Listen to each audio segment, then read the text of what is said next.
نحمده ونصلي على رسوله الكريم اما بعد فاعوذ باللہ من الشیطان الرجیم بسم اللہ الرحمن الرحیم۔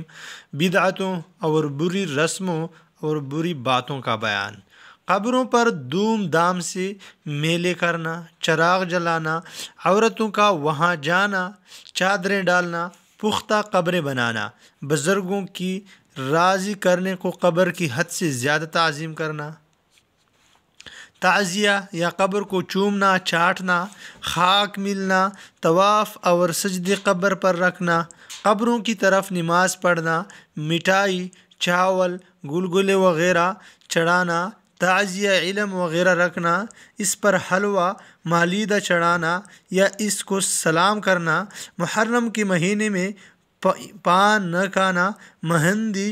مسیح نہ لگانا، مرد کے پاس نہ رہنا، تیجا چالیسواں وغیرہ کو ضروری سمجھ کر کرنا، باوجود ضرورت کہ عورت کی دوسرے نکاح کو معیوب سمجھنا، نکاح ختنہ، بسم اللہ وغیرہ میں اگرچہ وسعت نہ ہو مگر خاندانی رسم کرنا، خصوصاً قرض لے کر ناچ رنگ وغیرہ کرنا، ہولی دیوالی کے رسم کرنا، سلام کی جگہ بندگی وغیرہ کرنا یا صرف سر پر ہاتھ رکھ کر جھک جانا، راگ باجا گانا سننا، نسب پر فخر کرنا یا کسی بزرگ سے منسوب ہونے کو نجات کے لیے کافی سمجھنا، شادیوں میں فضول خرچی اور حرافات کرنا، ہندوؤں کی رسم کرنا، دلہا کو خلاف شرع پوشاک پہنانا، ویڈیو یا مووی بنانا، تصویر اتارنا، آتش بازی وغیرہ کرنا، شیخی سے زیادہ حق مہر مقرر کرنا، غمی میں چلا کر رونا اور سینہ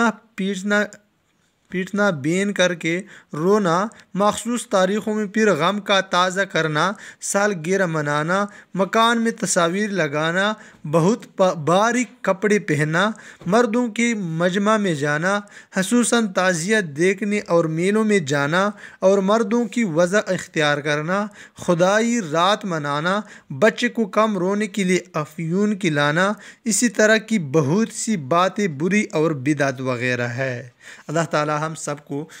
بدعت اور رسموں سے بچائے۔ وآخر دعوانا ان الحمد للہ رب العالمین۔